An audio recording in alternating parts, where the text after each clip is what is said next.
Bienvenidos a Comunicando Psicología, qué gusto saludarlos y encontrarnos nuevamente en este espacio que busca conectar con la salud mental de todos, con especialistas que vienen a traernos su conocimiento, a compartirnos, y pues la verdad es que yo disfruto mucho este encuentro, así que les damos la bienvenida.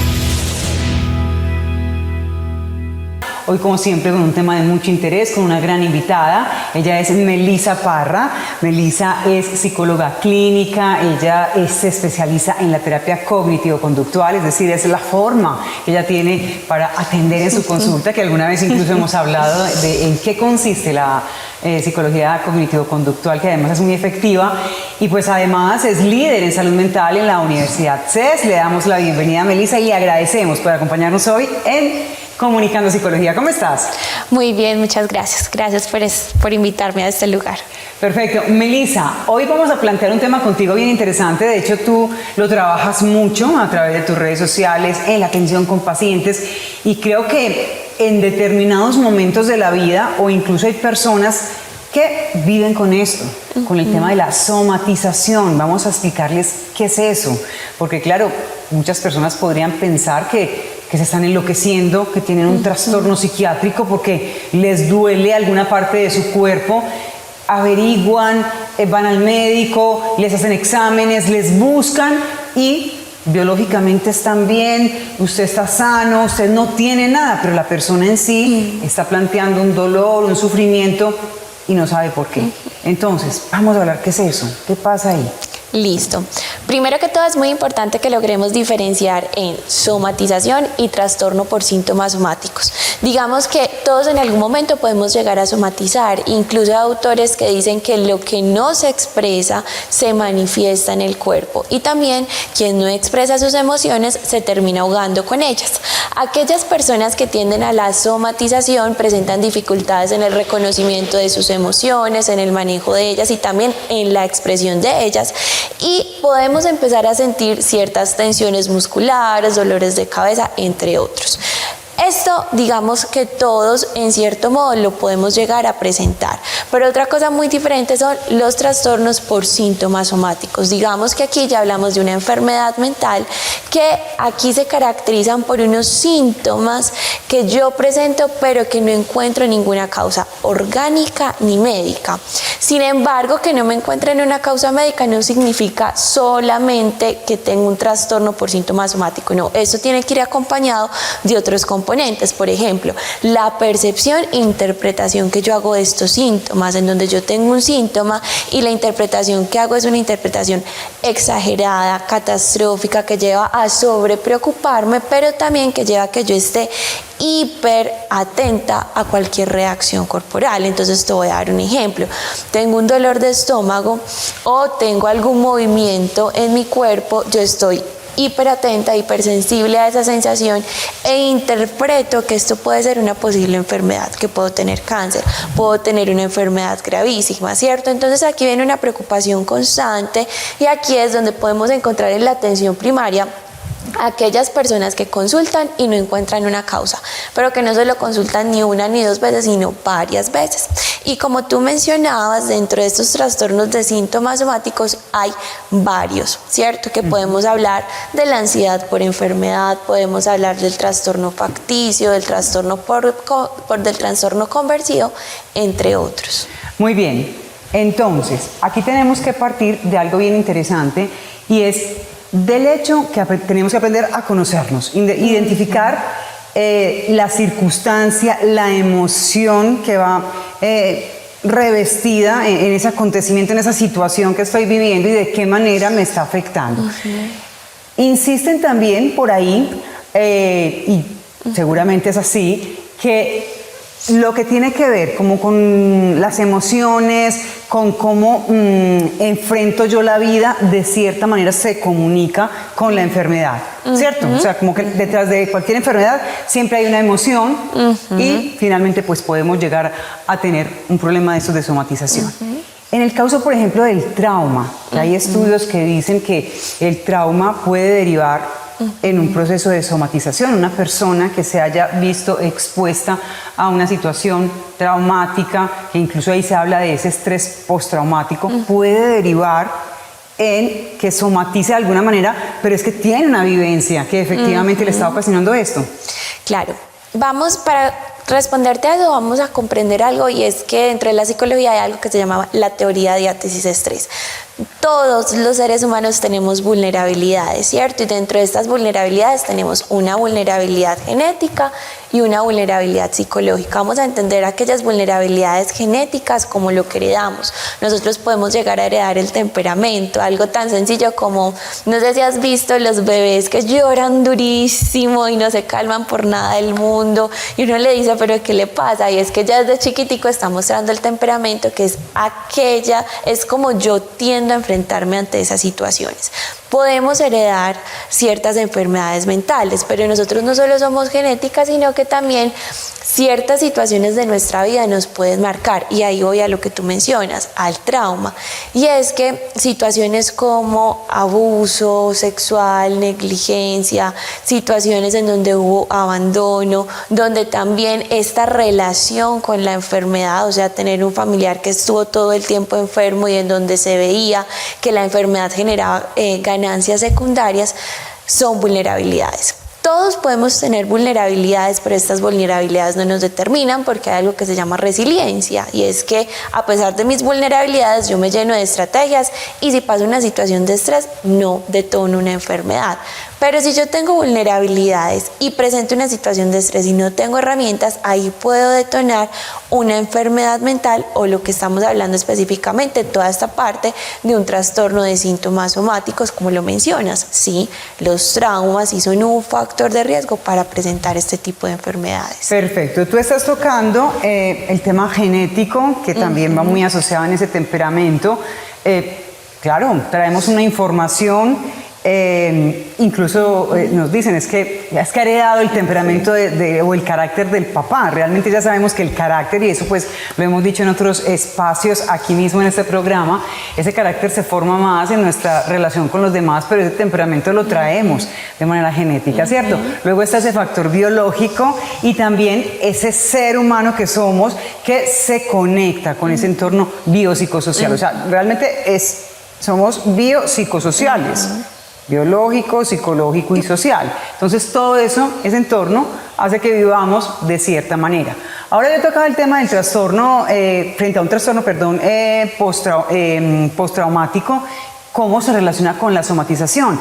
Pero digamos que en personas que relativamente viven una vida, digamos, normal, por decirlo así, como que no tienen grandes impactos, pero sin embargo constantemente están donde el médico, tienen alguna dolencia, están consultando y no se les encuentra ninguna enfermedad que esté asociada a esa dolencia. Puede ser un dolor de espalda que no se quita, entonces persiste, con qué puede estar asociado, por qué se manifiesta. Quizá también aquí podríamos hablar, y seguro alguno de nuestros seguidores, porque me gusta conectar también con las posibles inquietudes que ellos tengan, digan, es que, y se utilizaba también mucho ese término en el DSM-4 de ser hipocondríaco, ¿cierto? Que ha cambiado ahorita en el DSM-5, pero sigue en la misma línea, es que se queja de enfermedades que no tiene.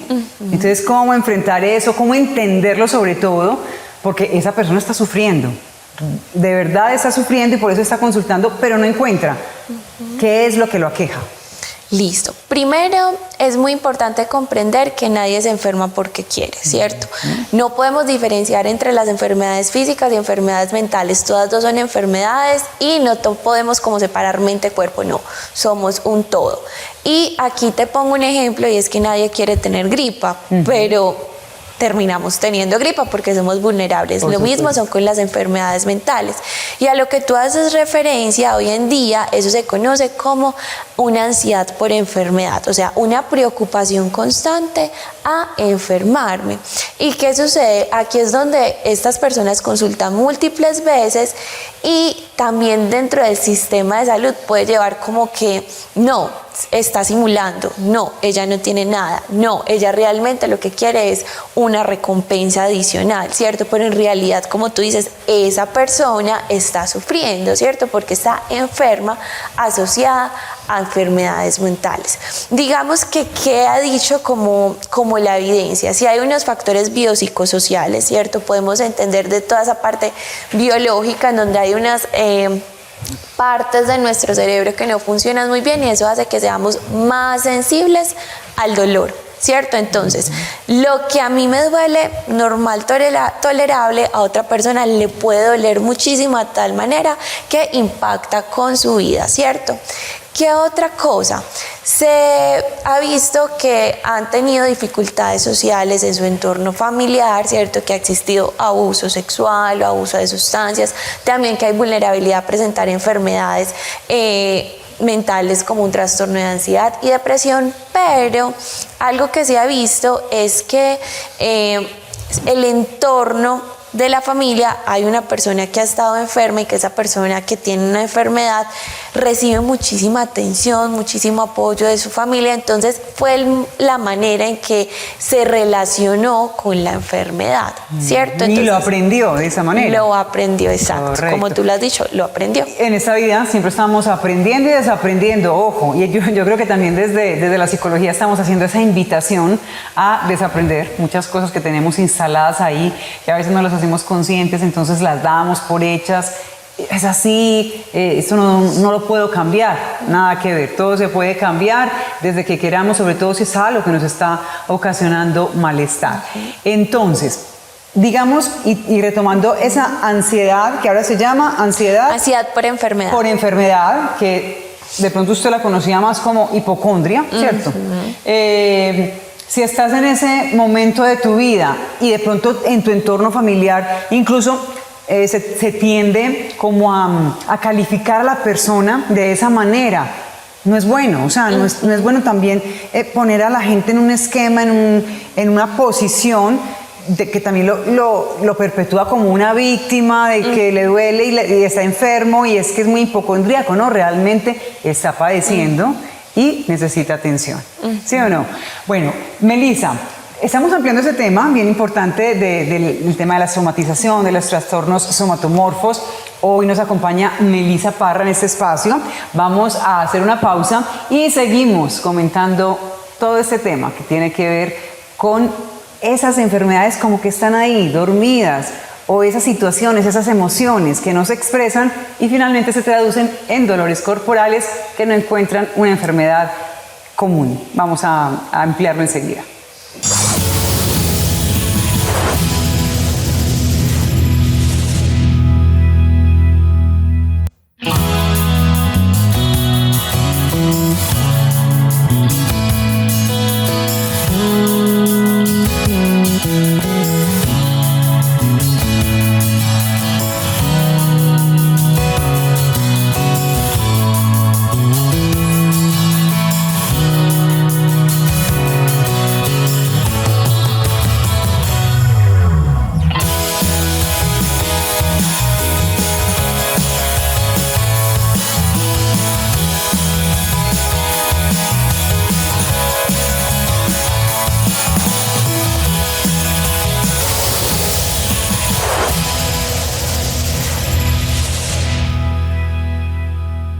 Seguimos compartiendo este espacio de Comunicando Psicología con Melissa Parra, nuestra psicóloga invitada el día de hoy, con la que estamos hablando de los trastornos somatomorfos, la somatización, eso que sentimos en nuestro cuerpo que no refleja ninguna enfermedad, pero que nos martiriza, que parece que nos aprendemos también de cierta manera a convivir con esto y no tiene por qué ser así, ¿cierto? Hay que identificarlo y ahorita vamos a entrar en ese tema de las recomendaciones. Quería preguntarte, Melissa, también si en este tema de la somatización están presentes esas heridas de la infancia que vivimos cuando éramos pequeños. De pronto nos sentimos abandonados, nos sentimos rechazados.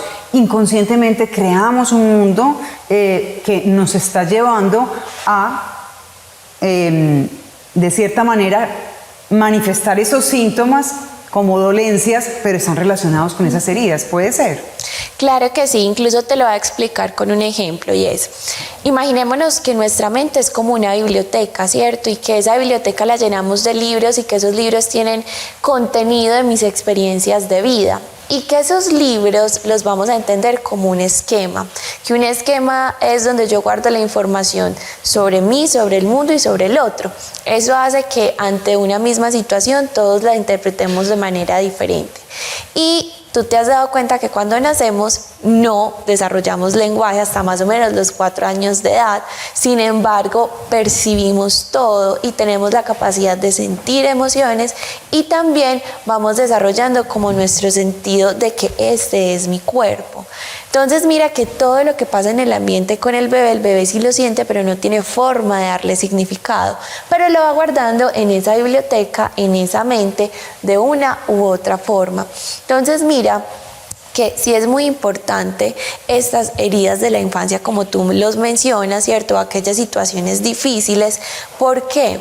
Porque si yo no las reconozco, si yo no las manejo, sucede el que no conoce su historia la repite, o también lo que no se expresa, lo que no se tramita, se manifiesta en el cuerpo.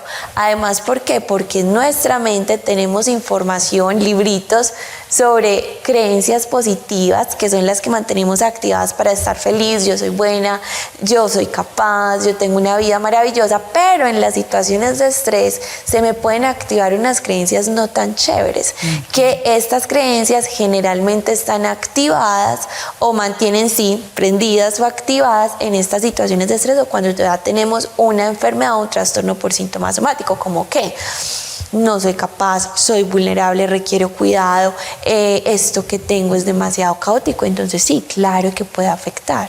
Digamos que la somatización entonces suele aparecer en edades más avanzadas, pues cuando estamos no sé, en la adolescencia, llegamos a la adultez, o el niño también puede presentar somatización. Claro que sí, el niño también puede llegar a somatizar, incluso los niños lo expresan más en el cuerpo porque no tienen esa capacidad de me siento así por esto y esto y esto. Por eso es muy importante que nosotros desde que tenemos a nuestros hijos pequeños hablemos de las emociones, qué te hace sentir feliz, en qué parte del cuerpo sientes la felicidad si le pudieras poner un color como es, ¿cierto? Porque también, ¿qué pasa con nosotros los adultos? Tengo una cosa que yo no sé qué es en el estómago, ¿cierto? Ante eso como y no se calma y realmente no es hambre, tengo ansiedad. Entonces poder reconocer estas emociones, en qué parte del cuerpo las tengo y cómo las puedo manejar. Entonces aquí juega un papel fundamental el adulto, ese cuidador, esa persona que está ahí tan cerca de ese pequeño, porque como lo decías, el niño está en formación, todavía incluso su corteza prefrontal, que es eso donde se desarrolla todo el tema emocional para aprender a regularnos de esa manera, cuesta más de expresar. El adulto luego parece que olvida, ¿cierto? Y tiene que hacer más conciencia, pero al niño se le puede acompañar y de esta manera, pues, ayudarle para que en un momento determinado, si está viviendo un evento en el que empieza a somatizar, pues esto no se convierta en una patología mayor. Hablábamos ahorita, antes de empezar este programa, de enfermedades ya presentes en el cuerpo, como tipo fibromialgia, que es una enfermedad que presenta un dolor corporal insoportable, ¿cierto? Hay ciertos puntos incluso que te tocan y se determina, ¿cierto? Que estás padeciendo esta enfermedad.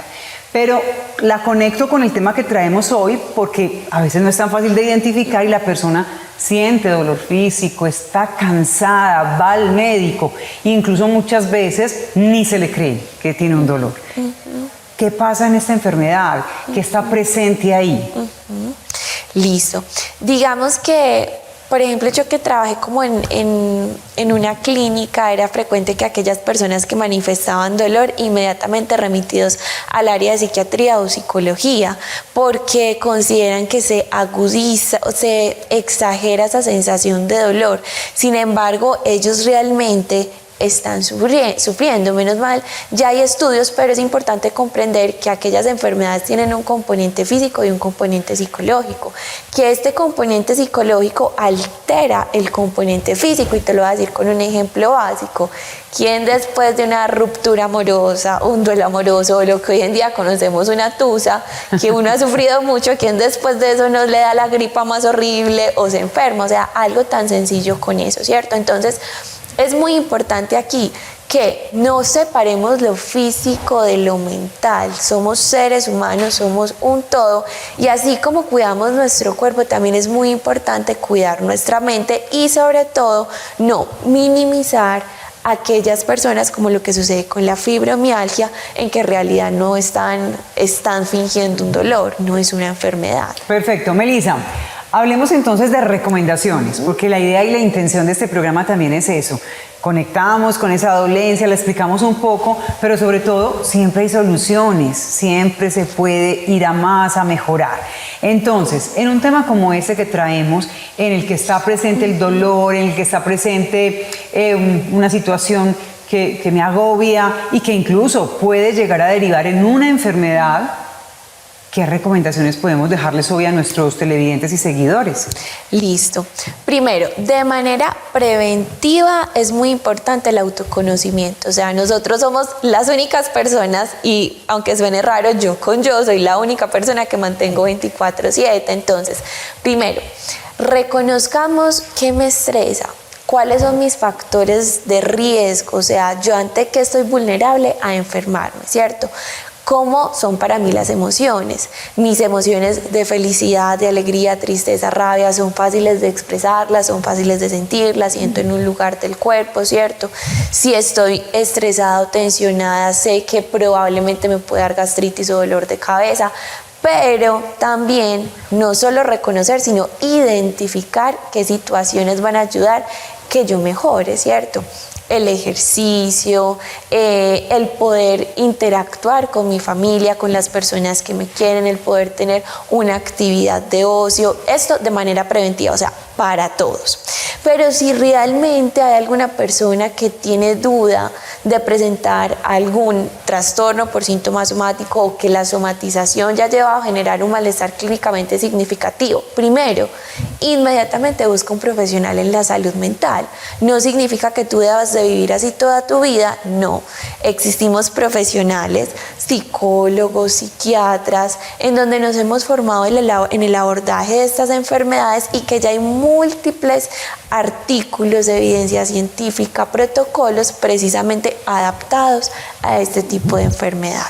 Me gusta lo que dices, Melissa, porque finalmente es como quitarnos ese estigma de que las enfermedades mentales como que casi que ni se muestran, incluso si una persona está sufriendo una ansiedad, una depresión, y que deriva en algo de pronto más complejo, como que se oculta, como no tiene por qué ser así. Una enfermedad mental, igual como una enfermedad de tipo biológico, fisiológico, pues están ahí, se pueden tratar, y para eso lo dices bien, hay especialistas, y es abrirnos también a entender que todo tiene solución, como lo planteaba hace un momento, y esas recomendaciones me encantan. Entonces, construir esa red de apoyo también es importante. Cuando estamos en momentos complejos de tristeza, de dolor, encontrar también en el otro apoyo, eso fundamental. Y tú mencionabas algo, reconocer factores de riesgo. ¿Qué tal si mencionamos algunos de esos factores de riesgo? Porque muchas veces vamos al médico y él nos pregunta, al médico general, buscando de pronto una enfermedad de tipo físico, y no nos encuentra nadie. El médico dice, usted está estresado, usted está ansioso por algo, y uno dice, pues a mí no me pasa nada. Entonces, ¿cómo llegar ahí a entender que efectivamente sí, hay algo que me está incomodando, es lo que no me gusta? ¿Cuáles son esos factores de riesgo, y cómo llegar de verdad, en el conocimiento que tenemos que tener con nosotros mismos, a determinar qué nos funciona mejor o peor? Bueno, primero, para reconocer nuestros factores de riesgo, entonces les voy a decir algo que yo les digo a mis pacientes: vámonos por áreas. En tu área laboral ha sucedido algo, te sientes satisfecho, te sientes estresado, ¿cómo has estado? ¿Cierto? Si encontramos algo ahí, listo, profundicemos qué hay ahí que nos puede estar afectando. No, definitivamente no, listo. Vámonos por tu área familiar. ¿Hay algo? Sí, no, listo. Vámonos en tu área personal, satisfacción conmigo mismo, con mis logros, con lo que hago. Vámonos por tu área fisiológica. Esos exámenes médicos han generado algo, estamos bien, ¿cierto? Que es muy importante poder reconocer todas estas áreas, y como tú dices, somos biopsicosociales, en donde somos la parte psicológica, emoción, pensamiento, conducta, que interactuamos con los demás, que es la parte social, que estamos influenciados por un ambiente. Entonces es muy importante que lo podamos reconocer. Y algo que tú mencionabas de la red de apoyo es: cuando nosotros estamos bajo altos niveles de tensión, nuestro cerebro libera una hormona que es el cortisol, ¿cierto? Pero resulta que hay otra hormona maravillosa que se llama la oxitocina, que la oxitocina la sienten las madres que están viviendo un parto, en donde esto disminuye el dolor y les permite conectarse con el bebé y sentir mayor felicidad. Los estudios dicen que la oxitocina disminuye el cortisol. ¿Cómo conseguimos la oxitocina? Con nuestra red de apoyo, con nuestra familia, con nuestros amigos. Entonces, si estoy muy estresada, si estoy tensionada, busquemos a un amigo, ¿cierto? Busquemos algo agradable que hasta neuroquímicamente funciona súper bien. O sea, que es muy importante trabajar en la prevención. No esperemos a llegar al punto de tener un malestar tan fuerte, no, empecémonos a cuidar a nosotros mismos y también a nuestros familiares, a nuestros compañeros de trabajo, a nuestros hijos. Claro, esa prevención que mencionas, y además como lo explicas de fácil, porque quizá alguien va a decir aquí, y tú has hecho la explicación muy bien de lo que es el cortisol, de lo que es la oxitocina. Sí, hay hormonas en nuestro organismo que se disparan dependiendo de nuestro estado de ánimo. Entonces, Meli nos dice, el cortisol se dispara, claro, cuando estamos en momentos de estrés, de angustia. Obviamente, cuando estamos en un momento de dolor físico, de angustia, porque es que no sé qué es lo que me está pasando, digamos que ese cortisol está elevado, disparado, porque eso lo genera nuestro organismo de acuerdo incluso a cómo procesamos la información, cómo enfrentamos ciertas situaciones. Entonces, nada mejor que detenernos. Nadie se conoce mejor a sí mismo que uno mismo, valga la redundancia. Pero ¿qué pasa? Que vivimos en automático. Entonces vamos por el mundo como si las cosas no fueran con uno, cuando todo tiene que ver con uno. Entonces creo que también ahí está la invitación. Y eso de la oxitocina, pues imagínate, la familia, el abrazo, la actitud frente a la vida. Eso es muy importante, Melissa, cómo enfocar también ciertas situaciones, porque está claro que no es vivir tampoco en ola de motivación de que todo está bien, de que todo es perfecto, todo es lindo, porque nada que ver. La vida tiene retos, todos los días nos presenta situaciones que no nos gustan, que nos incomodan, pero también cómo las enfrentamos. ¿Cierto, Melissa? Claro que sí. Recomendación chiquita, porque tú has dicho la palabra. También puede ser. Listo, porque tú has dicho la palabra mágica, mantenemos esta vida en automático. ¿Qué es lo que tenemos que hacer? Enfoquémonos en cosas básicas de la vida. Cuando nos levantemos, estoy viva, estoy sana. Es un día gris, perfecto, es un día en donde me puedo poner este buzo que no esperaba, es un día en donde me puedo tomar este cafecito que no esperaba. Entonces, podernos enfocar en esos pequeños detalles también va a hacer que nos centremos en el aquí y en el ahora. Me encanta. Ese es el mensaje hoy de Melissa Parra en este espacio de Comunicando Psicología. Melissa, se nos ha ido el tiempo volado. Yo no sé si a ti te pasó lo mismo, pero yo sentí que esto empezó y terminó rápidamente. Sin embargo, creo que nos dejas aquí mucha información de valor. Quiero agradecerte por acompañarnos hoy aquí. Y pues si quieres dejar un mensaje final, bienvenido, este es el momento. Y también esa invitación a las personas que nos ven para que te sigan en redes sociales y que conecten con, yo creo que quizás se resume en algo, en la gratitud frente a la vida. Claro que sí, bueno, no. Muchísimas gracias por invitarme a este programa. Yo feliz, también se me fue el tiempo volando. Los invito a que me sigan en redes sociales como psicóloga Melissa Parra, ¿cierto? Y también los invito a cuidemos nuestra salud mental y no solo la de nosotros, sino seamos un factor protector para los demás. Perfecto, gracias Melissa por acompañarnos, siempre bienvenida. Melissa Parra, psicóloga cognitivo-conductual, líder allí en la Universidad CES con todos esos temas de salud mental. Gracias a esta universidad también porque nos ha regalado la presencia también aquí de grandes especialistas. Y a todos ustedes, nuestros seguidores, por acompañarnos, por estar en esta cita semanal. Y ya saben que el contenido queda subido en el canal de YouTube para que ustedes lo revisen, lo repasen. Y nos vemos nuevamente en otra ocasión para seguir hablando de estos temas de salud mental que a todos nos interesan. Un abrazo.